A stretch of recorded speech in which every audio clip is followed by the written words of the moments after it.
This Sunday night, Ken Burns' latest documentary, Muhammad Ali, will premiere on New England Public Media. The film explores the life and lasting legacy of the late heavyweight boxing champion. Born Cassius Clay in 1942, Ali captivated millions of fans across the world with his speed, grace, and power in the ring, and his cocky and controversial personality outside of it. Surprisingly, Ali was no stranger to Western Massachusetts, both during and after his career. Producer Dave Fraser talked with some local people in and out of the boxing world to learn more about the man known as the greatest. On the wall at Central City Boxing and Barbell in Springfield hangs a picture of Muhammad Ali knocking out Sonny Liston in 1965. Ali trained for that fight at the Shine Inn in Chicopee.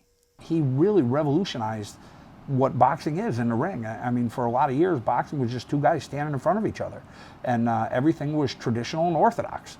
He came in with an unorthodox stance, would switch it up, and you know, me as a boxing coach, when I watch him, I go, Jesus, everything he's doing is wrong, but it's working. Born Cassius Clay in 1947, he was no stranger to Western Massachusetts, having lived on Union Street in Springfield on and off during the early 1960s, and he would meet with fellow members of the Nation of Islam. But for many, it is the sport of boxing that Ali is most known for. He came in and he knew how to play the mental game, he knew how to play the emotional game, and when he got in there, you know, it was not just a physical battle, it was a mental battle and it was an emotional battle. You know, that's something that you try to see mimicked now, but it'll never be duplicated, not like he did. I mean, he did it at a time where that was unheard of. ICEMAN John Scully has been a pivotal figure in the local boxing scene for more than 30 years. The Windsor, Connecticut native owns and operates Charter Oak Boxing in Hartford and recalls the impact Muhammad Ali had on his life and career as a boxer. As a kid, I used to read, my father had these books, 3 books, Sugar Ray Robinson's book, Willie Pep's book, and Muhammad Ali's book. Ali's was by far the most interesting, and you know, at that time, Robinson and Pep were way retired, but Ali was still fighting, so we watched the fights on TV, so you know, I was experiencing it in real time. I could pretend to be Ali, you know, in the gym and in the fights. In my mind, I was him. You know, I wouldn't necessarily say things, but I would pretend I was him. In 1984, Ali was diagnosed with Parkinson's syndrome. The former champion's motor skills slowly declined, and his movement and speech were limited. In spite of this, Ali remained in the public spotlight, traveling the world to make humanitarian, goodwill, and charitable appearances. And he walked by me, and he went to the table, and he started signing, started motioning people over. So when it was my turn to meet him and get my autograph, he got up and said, "Oh no, Joe Fraser."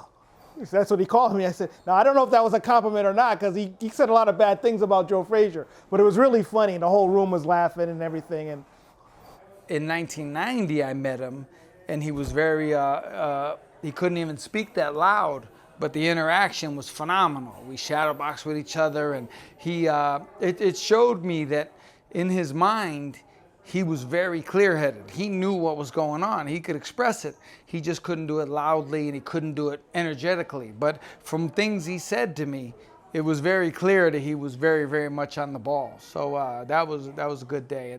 In 1991, Ali visited Springfield and Agawam at the invitation of the Rocky Marciano Foundation.